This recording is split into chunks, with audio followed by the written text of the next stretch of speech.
Bueno, hoy está con nosotros Facundo Liu, del Centro de Matemática, pero actualmente radicado en Tacuarembó. Nos va a hablar del problema de parada óptima bilateral para procesos de Levy. Adelante, Facu. Bueno, sí, exacto. Como dijeron, voy a hablar de parada óptima bilateral para proceso de Levy. Voy a dar una breve presentación de qué son los problemas de parada óptima. ¿Por qué estos llamados bilaterales? ¿Qué son estos problemas bilaterales, en este caso? Que son un poco diferentes a los más usuales, en cierto sentido. Hay algunos métodos que propusimos para resolverlos. Ok, así que vamos a empezar con una breve introducción. Bien, junto a problemas convencionales de probabilidad estadística, la investigación de problemas que ocurren en lo que ahora es llamado teoría estocástica de control óptimo comenzó entre los 40 y 50. La idea es que esta teoría, las observaciones no están fijas, sino que el observador decide cuándo parar de observar. Y bueno, la gracia es que hay un penalti por esperar mucho para parar de observar. Entonces se debe elegir el momento más conveniente para terminar las observaciones. Bueno, más precisamente los problemas que veremos están definidos por esto, que no voy a hablar mucho que es todavía, y una terna. ¿Ok? ¿Qué es esto? Omega, F y P es un espacio de probabilidad nada más. Esto de acá, esta sucesión de sigma álgebra, vamos a hablar bien después, pero representan la información en el tiempo t. T va a ser continuo. X de t es un proceso de Levy, que si no se acuerdan voy a hablar que es después. Y en este caso, como dije, F de t son una sucesión continua de sigma álgebras, que cada una de ellas, que es la sigma álgebra generada por las variables aleatorias xs con s menor o igual a t, completada con los conjuntos de probabilidad cero. ¿Qué es lo que estoy diciendo? Es exactamente esto, no en esta charla. Es la información dada por las variables xs hasta el tiempo t. Piénsenlo así, si no están acostumbrados a trabajar con filtraciones. Capaz que están todos acostumbrados y estoy diciendo pavadas, pero bueno. Bueno, G va a ser medible y no negativa, y R, o sea, G es lo que se llama función de ganancia, vamos a ver después. Representa lo que voy a ganar si me freno el tiempo t.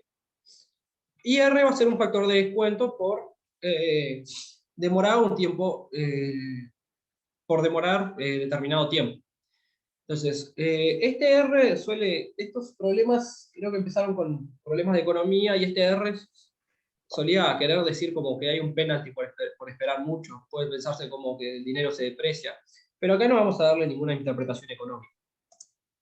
Bueno, el problema consiste en encontrar un tiempo de parada, que todavía no expliqué qué es, pero encontrar un tiempo y una función B llamada de valor que cumplan esto.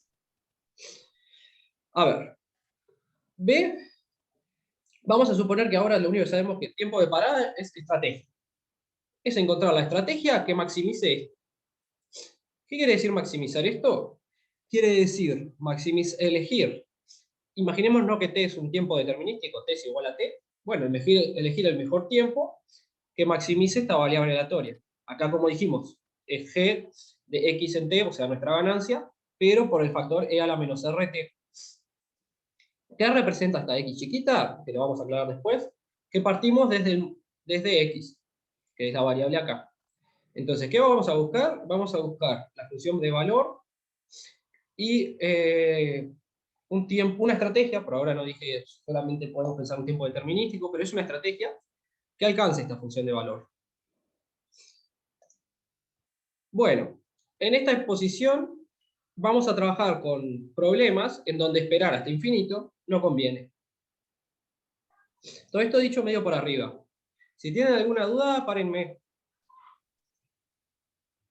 Bueno, para repasar, el proceso de Levy en un espacio de probabilidad es un proceso estocástico que cumple, que es continuo por derecha con límites izquierda casi seguramente. Estos son los procesos estocásticos que vamos a trabajar, como dije, ¿no? Arranca en 0 con probabilidad 1. Los incrementos, x de t menos x de s, tienen la misma distribución de x t menos s. Y los incrementos son independientes a lo que pasó antes. Es independiente a x sub con un menor o igual a s. Bueno, dos ejemplos conocidos son el movimiento browniano lineal, que es pedirle que en el ítem 1 le pedimos que sea continuo. y el proceso compuesto de Poisson, que es el límite entre este caso continuo y discreto. Es un proceso que, bueno, ya está, seguramente ya lo conocen, que espero un tiempo exponencial y pego un salto con una distribución dada. Sigo esperando un tiempo exponencial, pego un salto con una distribución dada. Bien, y vieron que, perdonen, cuando acá atrás hablamos de una X, un sufijo X acá, yo dije que me refería a que el proceso parte de X. Lo mismo cuando pongo una P acá, P sub X, me refiero a que el proceso parte de X. Bueno. ¿Por ahora queda alguna duda o va todo bien? Estoy yendo medio rápido con esto porque capaz que más de la mitad lo saben. ¿Se me escucha bien? Sí. Está genial. Todo bien. Por último, recordemos que un tiempo de parada tau es un espacio de probabilidad filtrado. En nuestra charla, esto ya definimos cómo era la información dada por las variables. Es una variable que, ¿qué cumple? Es una variable que cuando te devuelve, ¿no? T, o sea, nosotros queremos que los tau representan la estrategia, una estrategia, puede ser infinito. Pero cuando vos te frenás en un tiempo T, te frenás con la información dada por las variables hasta T. Eso es lo que queremos, que sea una estrategia. Entonces, es lo que se dice, es esta condición. Que tau, cuando te paras en T, lo haces con la información dada hasta tiempo T. En nuestra charla, los tiempos de parada van a ser más o menos de este estilo, o un complemento de intervalos, el ínfimo de los XU con perteneciente a cierta semirrecta, ¿sí? Que es aleatorio, no es tomar un tiempo determinístico, como vemos. Bueno, entonces, sigo con la introducción. Para cada T, uno debe decidir si continuar o frenar las observaciones, o sea, a medida que pasa el tiempo. Entonces hay dos regiones, ¿no? Una que es de parada y otra de continuación. O sea, es decir, acá freno o acá sigo. Entonces, conocer estas regiones puede ayudar mucho para resolver los problemas de parada óptima. Vamos a ver después que cuando existe un tiempo de parada óptima, las regiones se definen de esta manera. Eso lo vamos a ver después. O sea, voy a retroceder después. Y su tiempo de llegada es el tiempo, le vamos a poner tau sub d, la llegada a la región que me conviene detener. O sea, la llegada a, acá ya me detengo. Entonces, el primer ejemplo simple de un problema de parada óptima es tomar g como la función indicatriz de la recta 0 infinito y x un proceso de Levi. En este caso es obvio cuál es la región de parada, es cuando el proceso llega a la semirrecta positiva. ¿No? Una vez que llego, me freno. Ahí es obvio. Bueno, ahí sabemos cuál es el tiempo de parada óptima, pero fíjense que eso todavía no podemos saber cuál va a ser la función de valor. O sea, son problemas que no inmediatos tener uno te da el otro. Pero este es un caso más sencillo que puede existir de un problema de este estilo. Ok. Entonces, este es un problema que la G tiene soporte en la semirrecta, en una semirrecta. Este tipo de problemas los llamamos unilaterales. Bueno, puede ser una semirrecta positiva o otra negativa. En otro caso, diremos que es bilateral. Y queremos trabajar con eso, con los bilaterales. A ver, en realidad tienen una diferencia muy grande. Porque cuando trabajamos con los unilaterales, nos importa en realidad el máximo del proceso de Levi solamente. Pero cuando trabajamos con los bilaterales nos importa el máximo y el ínfimo, y eso complica mucho. Bien, esto puede ser medio técnico y no lo voy a hablar mucho. Acá lo voy a... o sea, si no, fíjense, a ver, fíjense que una propiedad importante que cumple los procesos de Levi es que cumple la propiedad fuerte de Markov. Y acá está escrito esto. Fíjense que nunca hablé lo que era la filtración detenida en un tiempo aleatorio, pero solamente quiero mencionar esto, decirlo medio de la idea. La idea que te dice un proceso de Levi es que si tomaras que tu tiempo aleatorio como una constante, o sea, lo que pasó hasta el tiempo aleatorio es conocido, lo que pasa después se comporta en ley de la misma manera que si parto de ese tiempo aleatorio y después continúo con un proceso nuevo XS.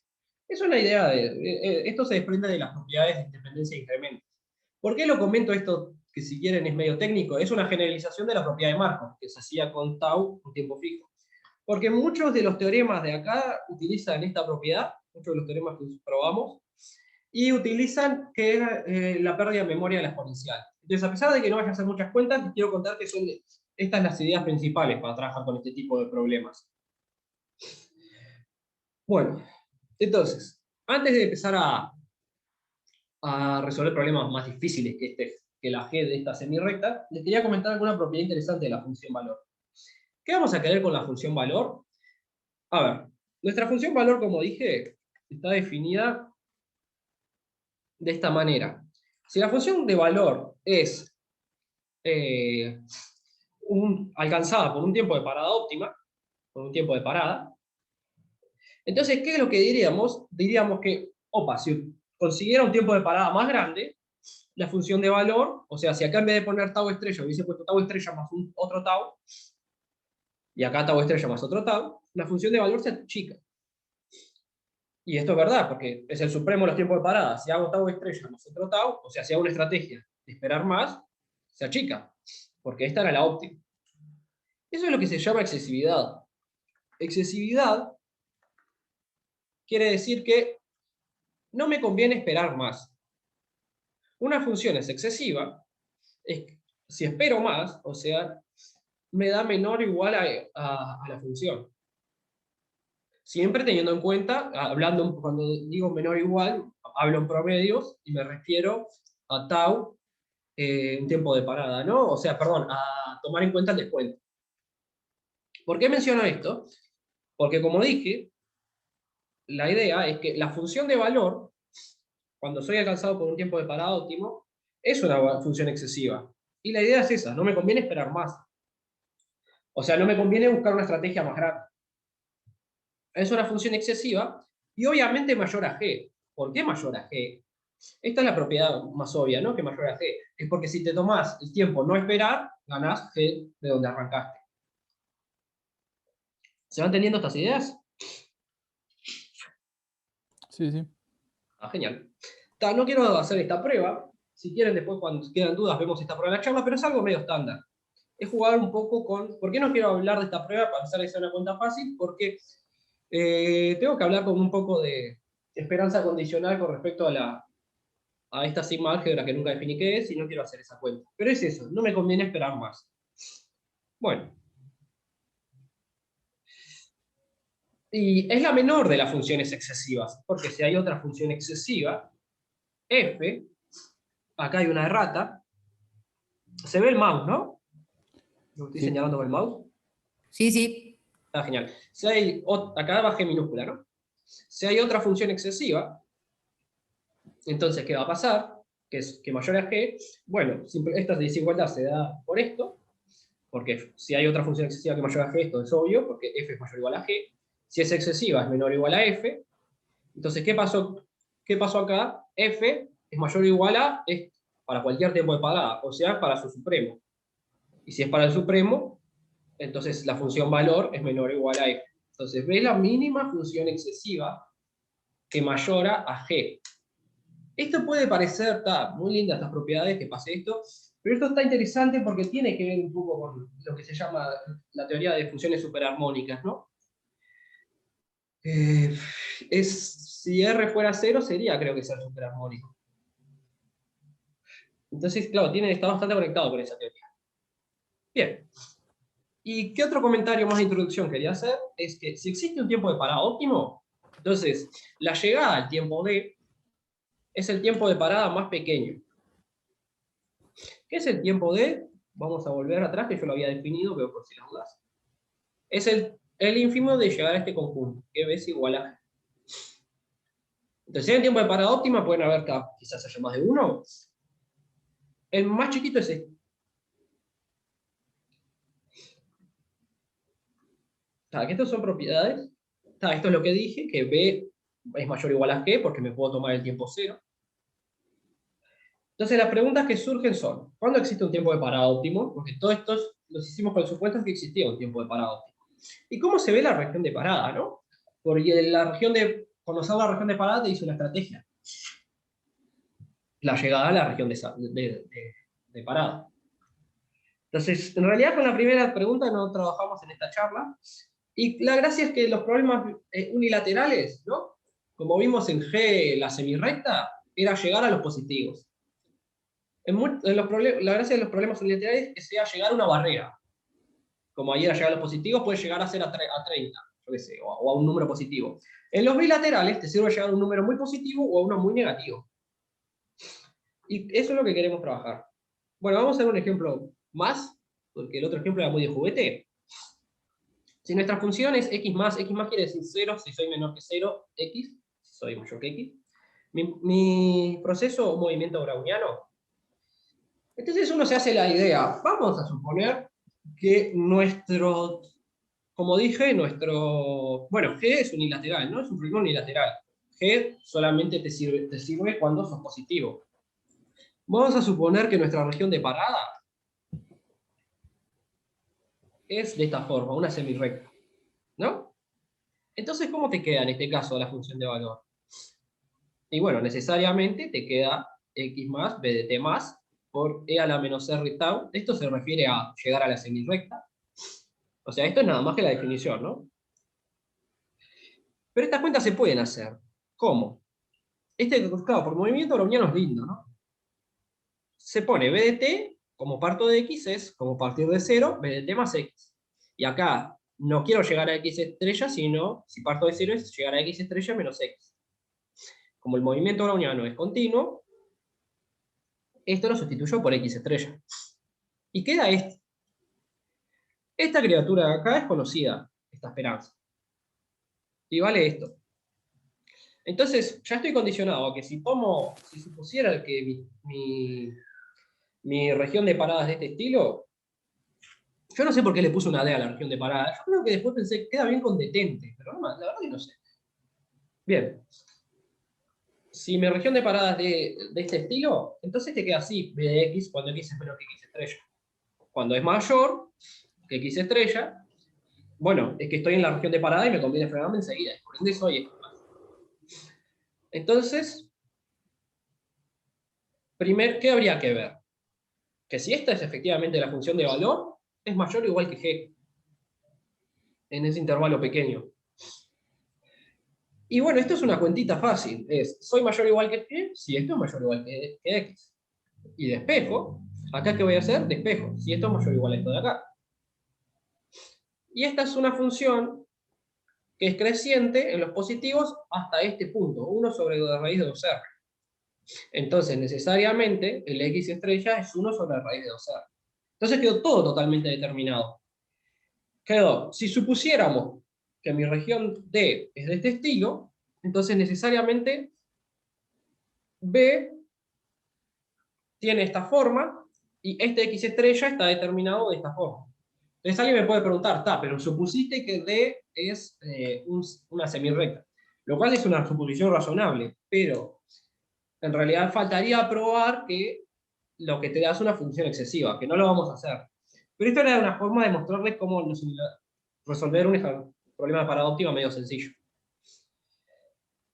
Y vemos cómo la gráfica queda de esta manera. Facu, ¿te puedo hacer una pregunta? Sí, obvio. Volvete una para atrás. ¿Otra? Sí. Que no me di cuenta o capaz que lo dijiste. La esperanza esa que calculás, que dijiste, da esto, ¿es porque es obvio? ¿Es porque se hace la cuenta? Es porque es conocido. No. Dale, gracias. No, perdón. Estoy contando cómo hacer algo conocido, ¿viste?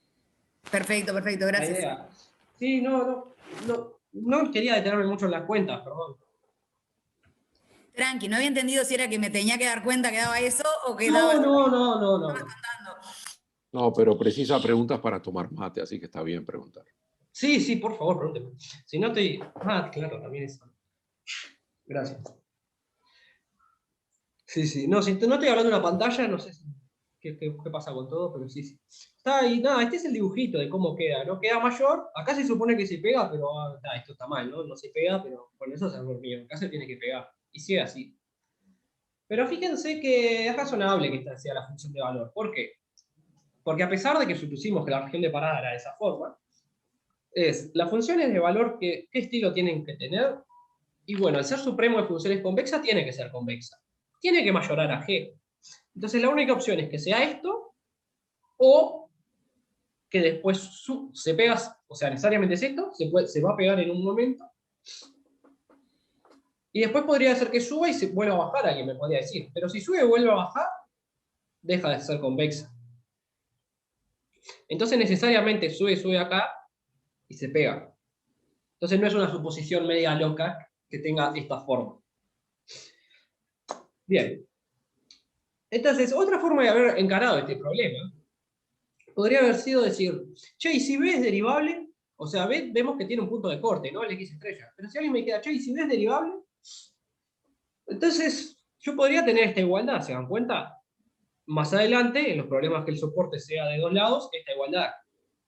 Y si B fuera derivable, haciendo la derivada por izquierda y por derecha y poniendo la igualdad acá, necesariamente llegaba a este mismo valor.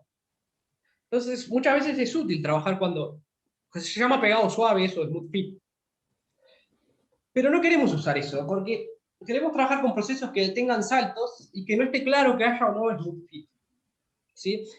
Es más, en los problemas unilaterales, cuando tenés un comportamiento que te podés quedar en cero durante un tiempo positivo, ya no hay pegado suave. O sea, no queremos usar que haya pegado suave. ¿Qué queremos usar? Queremos usar un poco, queremos trabajar con usar teoría relacionada a la teoría potencial en cierto sentido, para trabajar con estos procesos con saltos. Entonces vamos a tirar unas definiciones. Ahora sí empezamos a trabajar con esto de más bilateral. Si tenemos un proceso de Levy, vamos a, cuando ponga ER, de ahora en adelante, me refiero a una variable aleatoria exponencial de parámetro R independiente a X. Cuando aparezca MR, me refiero, esto es una variable aleatoria ahora. Ahora no es un proceso. Es la variable aleatoria supremo del proceso hasta el tiempo aleatorio. Y R es el ínfimo. Comentario, creo que en la charla en algunos momentos aparece solamente MR o M solamente. Creo que me olvidé de sacar. Pero siempre cuando aparezca la M grande se refiere a es interesante comentar que los problemas con g de x igual x más tienen una representación de esta manera. No voy a probarlo, porque esto ya es conocido. Pero ¿qué les estoy diciendo con esto? Es que los problemas unilaterales dependen del máximo. Y dependen del máximo porque, claro, porque te sirve que sea muy positivo, no te importa que sea negativo. Y es cuando paso determinada barrera. Va a ser una función Q que dependa de alguna forma de G, y va a ser un polinomio este Q. En realidad es el polinomio de Apel relacionado a X, pero eso no lo vamos a ver. Pero lo que quiero decir que me importa es que tienen esta representación, las funciones de valor en este caso. Y va a aparecer la exponencial en realidad por la forma que son los procesos de Levy.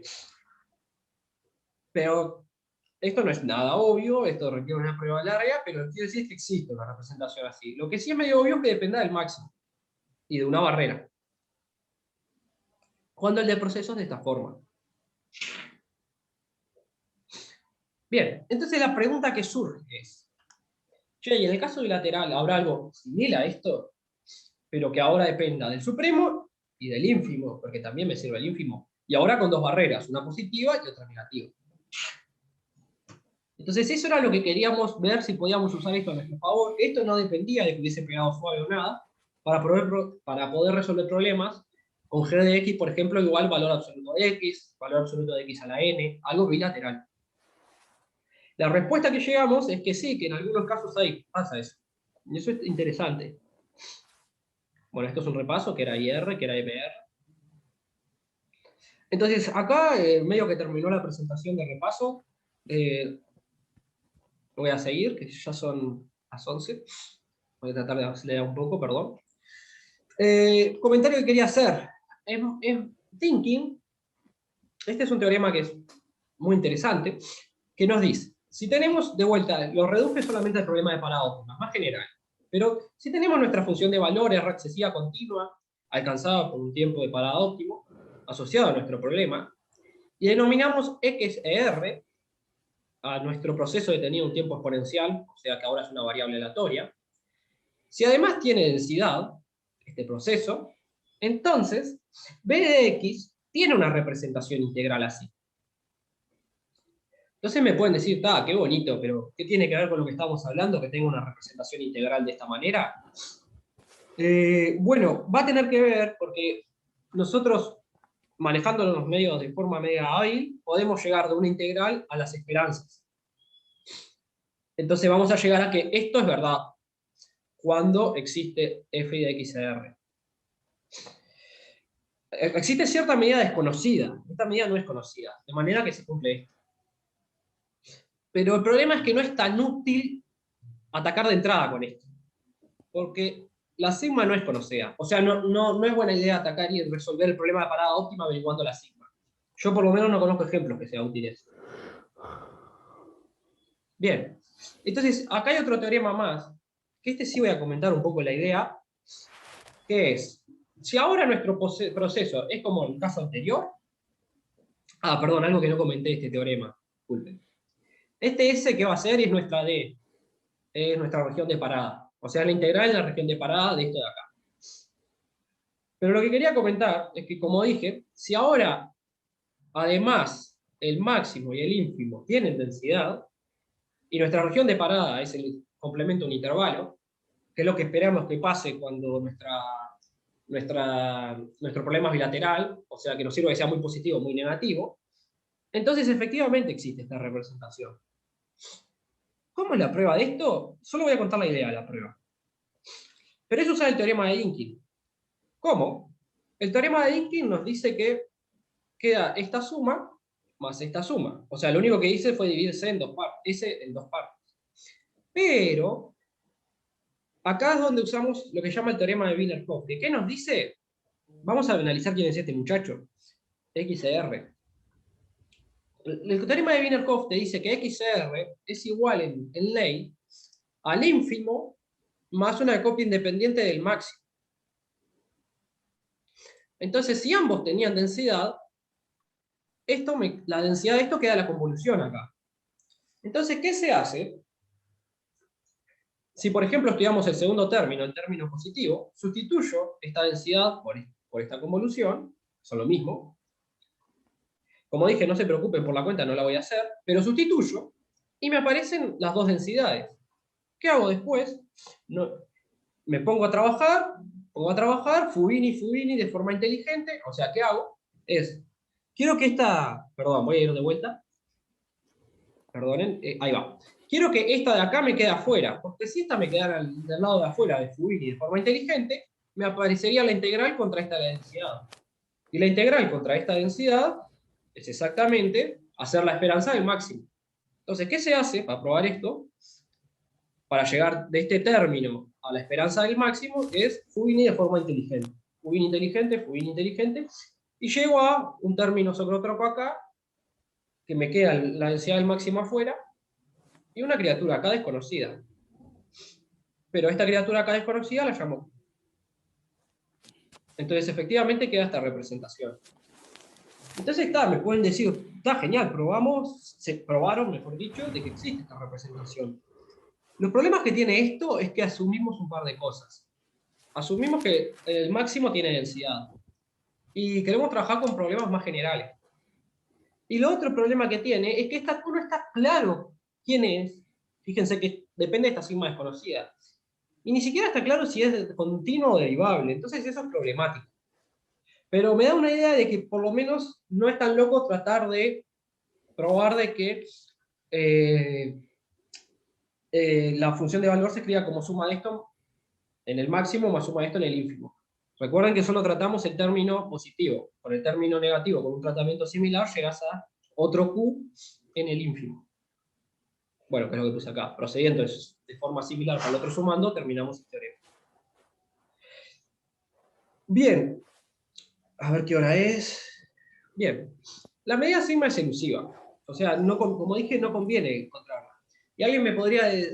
vamos a ver un ejemplo de juguete. Xt igual t, o sea, determinístico.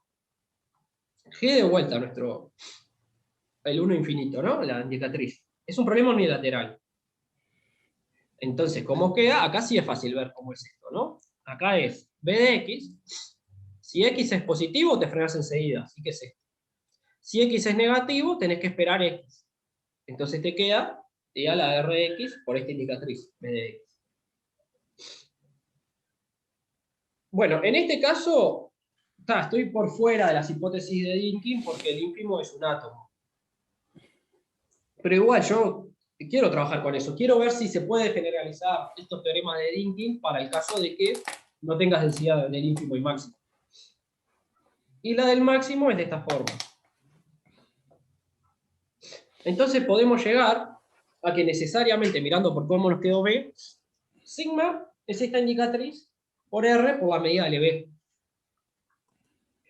Y entonces nos está quedando absolutamente continua con respecto a la medida de LB. Acá podemos averiguar en este ejemplo de juguete quién es sigma. Y sigma en este caso, no sé, es raro, no tiene átomos, a pesar de que en el ínfimo tengas átomos. Entonces, para mí es una medida misteriosa que no te dicen, que no sé si sacar bien qué información hay. Entonces, como dije, averiguar quién es sigma no es buena idea. Y queda de esta forma la función. Entonces, ¿cuál es el método que propusimos, que ahora esto es nuevo?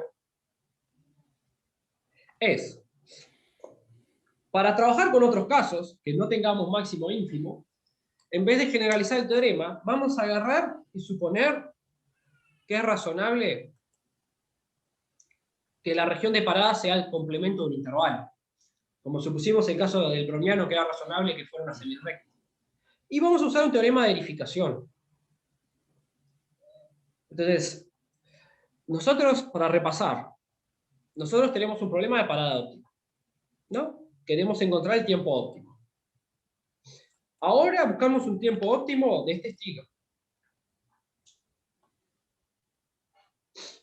Para ciertos puntos, uno negativo y otro positivo. Un comentario más.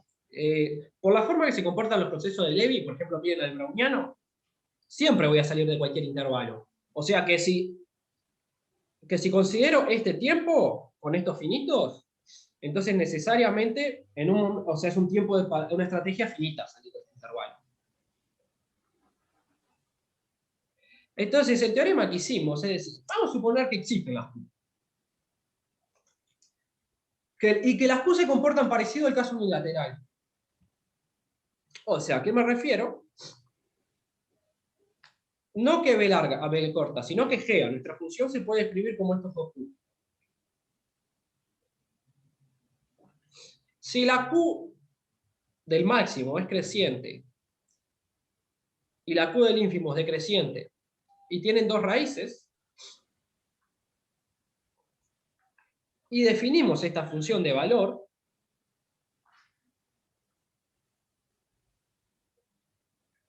si B es mayor o igual a G, entonces B efectivamente es la solución a mi problema de parada óptima. Entonces, a ver, ¿qué estoy diciendo? Lo que estoy diciendo es, vamos a heredar el comportamiento de las Q en el caso unilateral. Si ahora nuestra función afuera del intervalo, de un determinado intervalo, ¿este intervalo quién va a ser?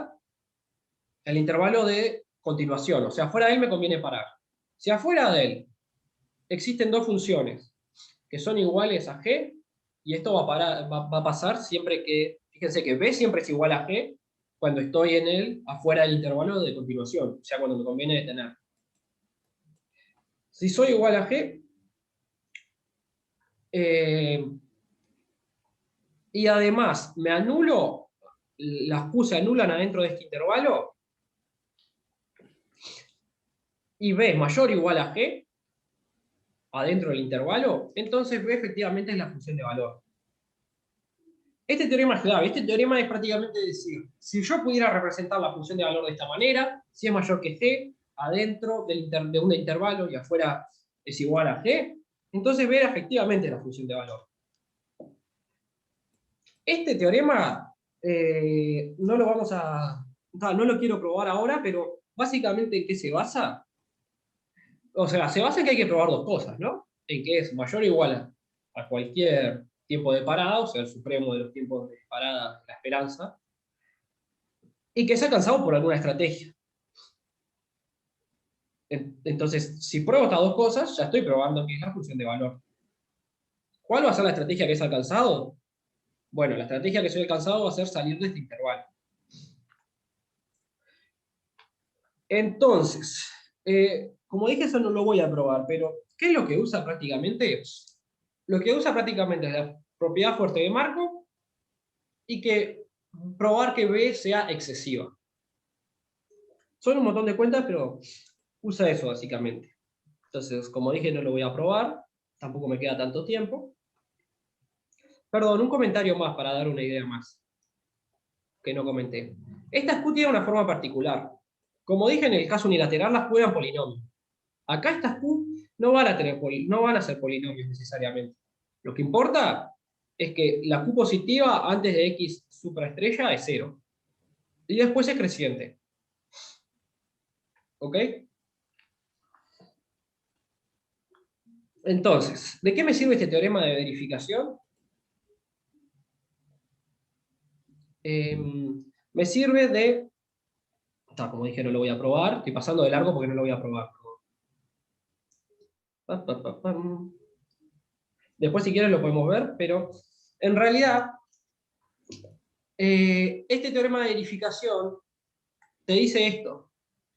Trata de construir las Q a mano. Si podemos construir las Q a mano, fíjate si están en estas hipótesis del teorema. Y si están en estas hipótesis, encontraste la función de valor y encontraste los X subestrella y supraestrella. Y vamos a ver cómo eso en algunos casos se puede hacer. Y en realidad, como dije, este teorema de verificación vino después del ejemplo que veremos ahora. ¿Qué voy a hacer ahora? Voy a agarrar un proceso específico que tiene saltos, entonces no va a haber pegado suave, que es bilateral, y voy a agarrar ese problema y voy a ver si puedo encontrar algunas Q que estén en las hipótesis de mi teorema de verificación. ¿Qué proceso es este? Es un proceso XT, es la resta de dos poissones compuestos. O sea, más precisamente, N1, o sea, este de acá, y N2 son dos procesos de Poisson con respectivas intensidades λ1 y λ2. Y los saltos son exponenciales, o sea, una sucesión de variables independientes exponenciales. Acá sumando y acá tengo el restante. ¿Sí? Es casi un proceso discreto en cierto sentido, pero no es. Porque los tiempos de salto no son aleatorios. Nuestra función que vamos a tomar es bilateral. Es g de x igual al valor absoluto de x. Creo que este problema no estaba resuelto, este problema de parada óptima. Y con esta técnica sí se puede trabajar. ¿Cuál es la gracia? Es que, como los saltos son exponenciales y por la propiedad de pérdida de memoria, se conocen como cuánto vale la distribución del máximo y el ínfimo. No importa los parámetros que tienen, acá los menciono. Pero lo importante es saber esto. Es que, miren, todo esto es desagradable de ver. Pero no hay que preocuparse de los parámetros. Lo que les quiero contar es que tienen una distribución conocida el máximo y el ínfimo. ¿Cómo es? El máximo, por ejemplo, tiene una probabilidad de quedarse en cero de un átomo, de que te quedas en cero porque no saltó nunca a los positivos, más la probabilidad de no quedarte en cero y una exponencial. El ínfimo se va a comportar igual. Es probabilidad de quedarte en cero más una exponencial negativa. ¿Hay dudas con esto? No, que para mí son fórmulas muy bonitas. Ah, sí, son bonitas, pero quiero decir, no es inmediato que llegas a algo así. No, para nada, pero el máximo de un proceso es un funcional muy no lineal. Es muy difícil calcular la distribución del máximo de un proceso. Claro, acá se puede calcular por esto, por la pérdida de memoria de los saltos exponenciales, me parece. Pero hay gente que se pasa toda la vida escribiendo cotas para la probabilidad del máximo de un proceso. Claro, no, está bien, sí, capaz que me refiero a que feas porque es difícil de llegar. Bueno, en este caso, como vos decís, es bonito, tenés razón. Bueno. Sí, bueno, es verdad. O sea, no hay que confundir la belleza con la cantidad de subíndices que uno usa, digamos. Sí, tienes razón. Si estás calculando algo que es difícil, va a ser engorroso. No, es verdad, es verdad. Está, bueno, continúo. Y está, acá hay una forma explícita de quiénes son estos parámetros. Pero lo importante es que tienen esta forma. Entonces, ¿qué digo es? ¿Será que G de X, en mi caso valor absoluto, se puede escribir de esta manera? Con X menor o igual a MR, X sub estrella. Acá está mal, ¿no? Acá me confundí, perdón. Acá iría al ínfimo y acá iría que el X sub estrella sea mayor o igual al ínfimo. Perdonen. Y bueno, con determinadas raíces. Y lo importante es que escribir esto así, de esta manera, como tengo acá densidad más un átomo, y acá densidad más un átomo, eso te lleva a una ecuación diferencial. Entonces, en este caso, estás en una ecuación diferencial con determinadas condiciones iniciales que te llevan a poder encontrar estas Q. Entonces, ¿qué se hace después de encontrar estas Q? Obtenemos estas Q resolviendo esta ecuación diferencial, lo voy a comentar mejor ahora. Y una vez obtenida estas Q, pruebo que estoy en la hipótesis de mi teorema de verificación. Entonces, nada, acá simplemente le puse el nombre a los átomos, esto no es muy importante. Entonces, ¿qué es lo que hago? Esto no se preocupen ahora que es esta definición de estas dos constantes, se van a aclarar después. Pero observen esto es una observación importante. ¿Qué pasa si soy mayor que X estrella, no? O sea, yo defino B de X como la suma de estas dos cosas. ¿Qué pasa si soy mayor que X estrella? Esta condición, esta indicatriz es trivial, porque si arranco de un X mayor que X estrella, el máximo siempre es mayor o igual a X. Entonces, si soy mayor que X estrella, me queda esto, el sumando positivo. Esta criatura de acá. El sumando del ínfimo, vamos a probar que tiene esta otra forma. Entonces, como dije, si soy mayor que X estrella, tengo una ecuación integral. Acá X, acá está esperanza, y acá estos términos de acá desconocidos. Si soy menor que X estrella, va a suceder algo similar, pero para el otro lado. Esto lo vamos a probar, ¿no? Y si estoy en el medio, va a suceder esta suma de estas dos exponenciales. ¿De dónde sale esto? Esto es importante que se entienda. O sea, todo esto se puede resolver porque me aparecen estas ecuaciones diferenciales. Entonces vamos a bichar A, el término A. ¿Por qué pasa esto? En el término A, como dije, va a pasar que con probabilidad 1 soy mayor que igual a X estrellas y arranco en X. El término sobrante, o sea, el negativo, tiene la probabilidad de no quedarte en cero, no podés quedarte en cero, porque si no nunca llegas a este punto, y vas de menos infinito hasta acá. El Q1 es el desconocido, y tenés esto de acá. Esto es la densidad del ínfimo. Sin el átomo, porque no me puedo quedar en cero, porque no se cumpliría esto de acá. Haciendo un cambio de variable, t más x, llegas a esto de acá. Y la gracia, lo mejor, es que yo puedo sacar esta exponencial para afuera. Si saco esta exponencial para afuera, fíjense que me queda todos términos que no dependen de x. Y eso es lo que le llamo C2.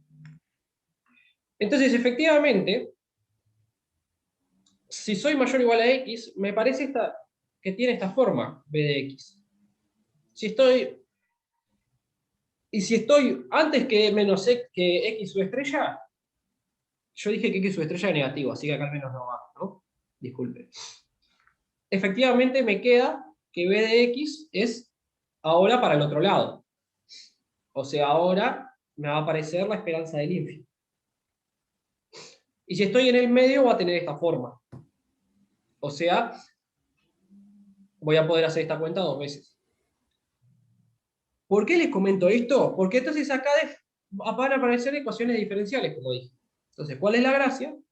Estas ecuaciones diferenciales las resuelvo, pero me dependen de ciertas constantes, C2, que es esto, y C1. Entonces con esto no finalizo. Pero, bueno, esto que aparece de la nada, que es, lo quiero contar, es C1 y C2 se pueden despejar en función de X estrella y X subestrella. No importa qué son estas cuentas. Lo que importa es que se pueden despejar. ¿Cómo se pueden despejar? Es que me aparece, hay algo que me salva. ¿Qué es lo que me salva? Es esto, es que B corta es continua. Y si es continua, entonces en X estrella tiene que ser igual a X estrella y también tiene que ser igual a esto. Entonces yo puedo despejar C1 y C2 en función de X subestrella y supraestrella. Entonces, ¿qué tenemos? Es que tenemos dos ecuaciones diferenciales con estas condiciones iniciales y con la C1 y C2 desconocidas, pero que las podemos despejar en base a la X subestrella y X supraestrella. Entonces quedan unas cuentas que hay que hacer, que son difíciles, pero se prueban que tienen solución. Cuando averigüe la ecuación diferencial, va a tener la ecuación diferencial una forma conocida. Entonces la X subestrella va a ser la raíz de esta función. Y la supraestrella la raíz de esta función. Y los C1 y C2 los voy a poder despejar. ¿Ok? Entonces, esto es un cuenterío que no quiero pasarme mucho, pero lo que es importante es que estos problemas se pueden obtener quiénes son las raíces, de esta manera con ecuaciones diferenciales, se pueden averiguar quiénes son C1 y C2. Y por la forma que nos queda Q, las dos Q que obtenemos con nuestras ecuaciones diferenciales, que al final nos quedaron 4 incógnitas, pero con la forma que nos quedan Q, podemos ver que estamos en el teorema de verificación. Entonces, al hacer eso, bueno, podemos resolver nuestro problema de parada óptima. ¿Qué es lo importante? O sea, ¿qué es lo sorprendente? Es que en realidad nosotros supusimos que existía esta representación. Supusimos que existía esta representación y llegamos a que hay una forma que si cumple determinadas ecuaciones, o sea, si está en el teorema de verificación, es óptima. A esa representación llegamos resolviendo ecuaciones diferenciales. Pero a priori no sabríamos si existía. Y entonces eso es una pregunta, claro, que queda medio abierta, que está interesante, si existe o no en más casos. Y este es un caso muy particular, porque los saltos son exponenciales. Entonces no es obvio si existe o no en otros casos. ¿Qué es lo que quería contar para finalizar? Es que, perdón, antes de contar eso, disculpen, vamos a, bueno, ciertos ejemplos numéricos. Si tomamos alfa 1, las variables de los Poissones, que valgan, y las variables lambda, que son las de mis saltos exponenciales, y determinados puntos de esta manera, llegamos a determinadas raíces. Me van a decir, ¿qué tiene de interesante este ejemplo? Hay algo que está bueno, que es, si mi función fuera g de x igual x más, o sea, si fuera otro, con el mismo proceso, pero ahora no el caso bilateral, el término positivo, bueno, el término, nunca te conviene parámetros negativos, si tu función es x más, pero el término positivo es menor que 0,87. ¿Qué trato de decirles con eso? Es que algo que es una idea que es bastante intuitiva, es que si yo tengo una función valor absoluto, me voy a conformar con más cosas. O sea, me voy a conformar hasta llegar a un mayor valor. Y eso viene de que G tiene soporte mayor. Entonces eso es algo esperable. Entonces, bueno, acá queda una gráfica de cómo queda B comparado con una función valor absoluto. Y otro ejemplito más es que si fuera todo simétrico, queda una función simétrica, lo cual es medio esperable también. Bien, entonces queda lo último que quiero comentar, es que después estuve jugando un poco y me puse a ver, o sea, ¿qué quería hacer yo? Dije, ¿no será que se puede hacer algo similar a linking para procesos que no tengan en el máximo y el ínfimo? densidad. Y lo que está interesante es que en los procesos de Poisson compuesto se puede hacer algo similar. Porque los procesos de Poisson compuesto son muy similares a los discretos. Entonces, uno puede llegar, pasar del proceso de Poisson compuesto a uno discreto. Esto es comentarlo por arriba.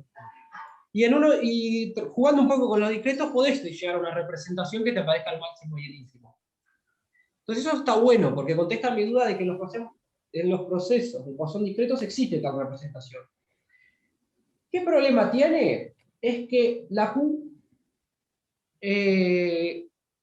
no sabemos, no se puede decir mucho si la Q es suave o no, si es linda o no. O sea, entienden que yo el otro caso que hice fue un teorema de verificación. A prepo encontré las Q, no sabía si iban a existir o no, y vi que andaba. Un camino alternativo, como dije, es probar que existen dichas Q. Con los posones compuestos se puede probar. Y eso está interesante. Y si le pedimos mucha suavidad a los saltos, se puede probar que las Q son bonitas, son continuas. Entonces eso está interesante. O sea, acá hay comentarios que no los quiero hacer porque no me da el tiempo, pero es eso lo que les quería contar de los posones compuestos. Entonces ese comentario está bueno, porque tenemos que los procesos de Poisson, de Lévy, el máximo y el ínfimo tienen densidad, tienen una representación. Los de posones compuestos también. Y bueno, entonces te hago la pregunta si los demás procesos de Lévy también tendrán. Y bueno, ¿cómo es? Lo otro que les quiero comentar por último es que, además de este teorema de verificación que hicimos para probar que era el max, que era solución del problema para óptima, se puede probar que si las Q son suficientemente bonitas, que tengas o no pegado suave, depende solamente si el máximo y el ínfimo tienen átomo. Eso está solo por comentar por arriba. Pero de vuelta, la desventaja que tienen estos teoremas es que a priori muchas veces no conoces las Q. Les mostré un caso donde podíamos encontrar las Q. Entonces, claro, ese es el problema que tendría. Pero si se puede encontrar las Q, podemos usar estos teoremas. Esto es lo que quería comentar. Bueno, así que la vamos a dejar por acá porque ya es medio tarde. Bueno, gracias, Facu. No, por favor. Te aplaudí. Y hay preguntas en el chat, pasa que yo no estaba mirando. No hay preguntas en el chat. Me tengo que todavía, retirar. Ahora que ahora tengo que dejar de compartir. Bueno, no, ahora No sé si quedó alguna pregunta. hay Si tiempo muy para rápido, preguntas, comentarios, muy básico. más allá de si las fórmulas son bonitas o no son bonitas.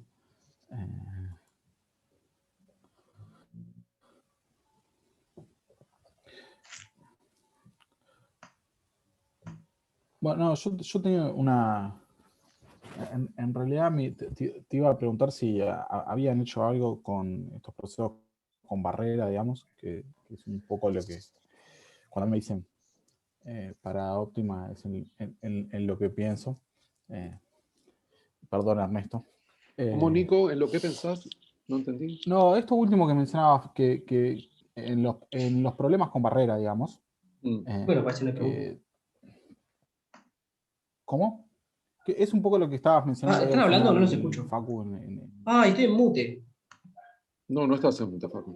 Perdón, estaba en mute. No estabas. ¿Estaban hablando? No estabas en mute.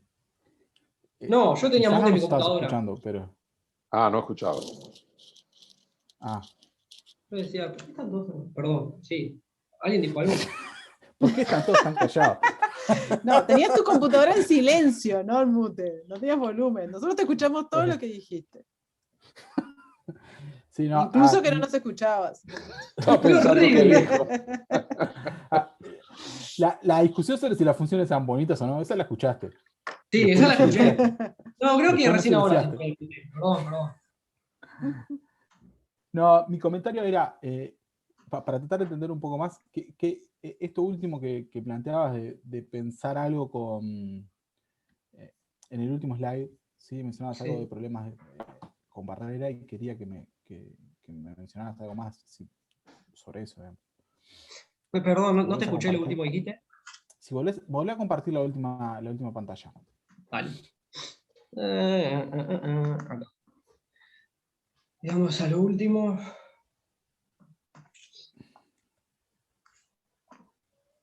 Sí. ¿Qué? No, aparecía el... No, Hay una línea no más. sé por qué. Hay una Ah, línea más, creo que. sí. No, bueno, que eso, digamos, de cuál sería la idea de trabajar con un proceso detenido en una barrera, digamos. Están diciendo que sea en plano. Bueno, te lo voy a contar y te voy a contar por qué no lo mencioné también.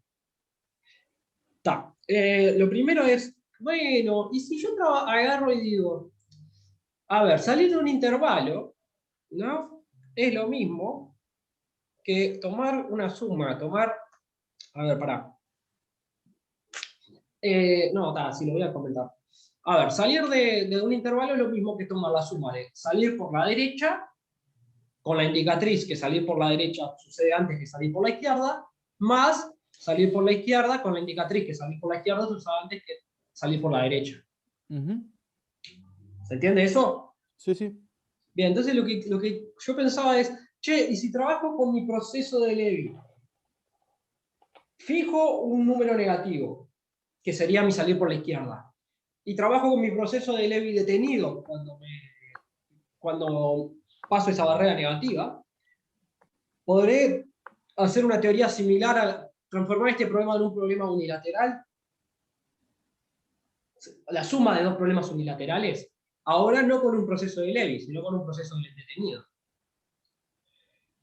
Y yo estaba viendo hace poco que se puede llegar a algo, que se puede trabajar, pero ¿sabés lo que me cuesta encontrar mucho? En esos casos, ¿cuáles son las raíces que te conviene tomar? O sea, ¿cuáles son los puntos de quiebre, los puntos críticos? Porque va a haber una... Entonces no estoy tan seguro si sirva esto último, por eso ni lo mencioné ahora. Le desperté hoy de mañana pensando que capaz no sirva. No, está bien. Yo porque era... O sea, Ay, perdón. me llamó la atención y quería Claro, preguntar. porque se puede trabajar con eso, el problema es encontrar los puntos críticos. O sea, hacer el proceso más difícil para transformar el problema bilateral en dos problemas unilaterales es la pregunta que te puedes hacer. Ujú. Que me quiero hacer. Está bien. ¿Dejo de compartir o...? No, a ver si alguien más tiene una pregunta u otro comentario. Yo no entendí Facu, yo no entendí de qué depende esto de que la Q la puedas hallar o no. El teorema de Inkin te dice, la Q existe cuando el máximo y el ínfimo tienen las dos Q, ¿no? Cuando el máximo y el ínfimo tienen densidad. Entonces te preguntas, ¿en los problemas unilaterales existe siempre? ¿Será que en los problemas bilaterales también? Entonces vimos a prepo cuando el problema en mi ejemplo se puede hallar. Y bueno, y además construimos un teorema de verificación, es decir, cuando las Q existen, son óptimas. Pero si existen o no, al fin y al cabo es una ecuación ni siquiera diferencial, integral, que no sé si siempre tiene solución o no. Porque fíjate que vos querés que b de x... A ver, perdón, voy para atrás que estoy compartiendo. Pará, capaz que tengo que poner un modo presentación.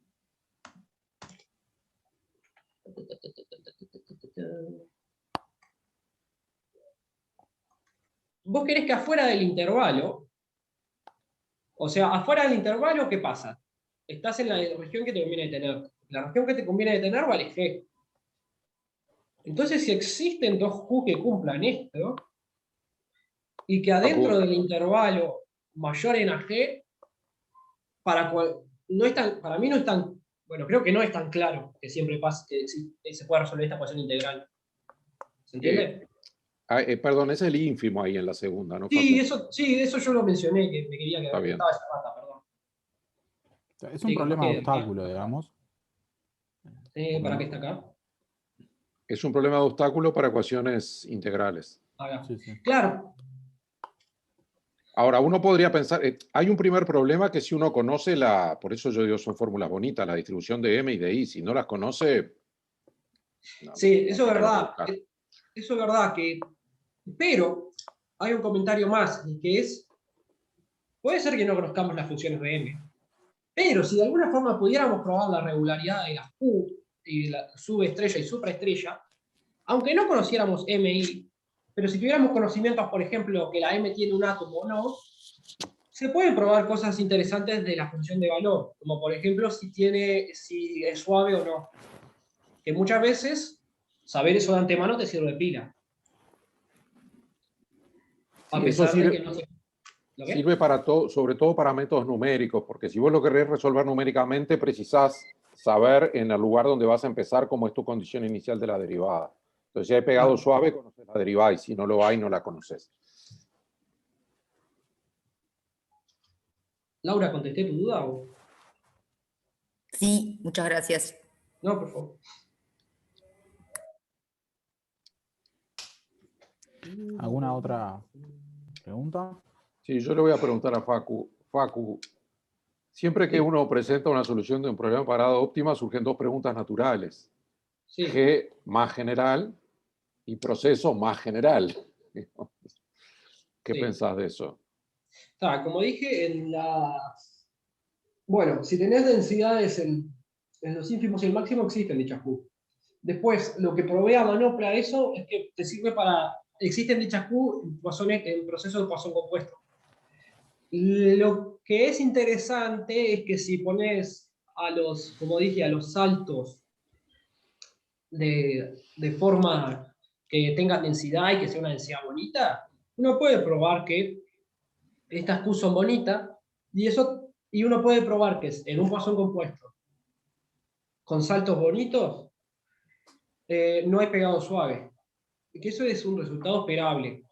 Entonces yo llegué a eso, pero yo lo que creo es, no sé si esto, o sea, llegué a eso, bueno, ya era conocido que en los máximos, si el A máximo y el ínfimo son bonitos, existe esta representación.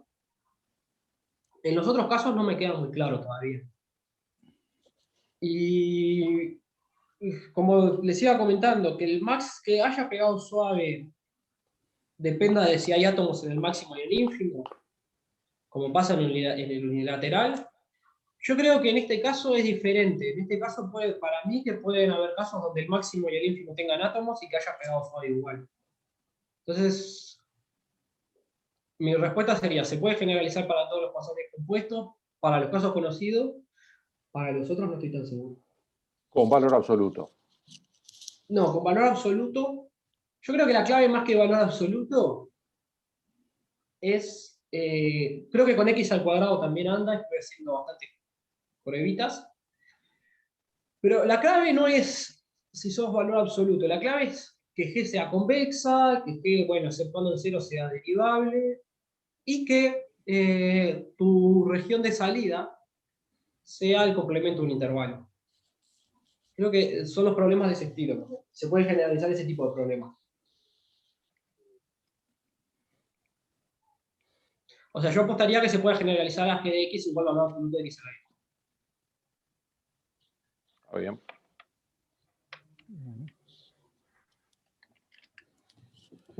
Bueno, si no hay más preguntas, le agradecemos a Facu de nuevo y cortamos.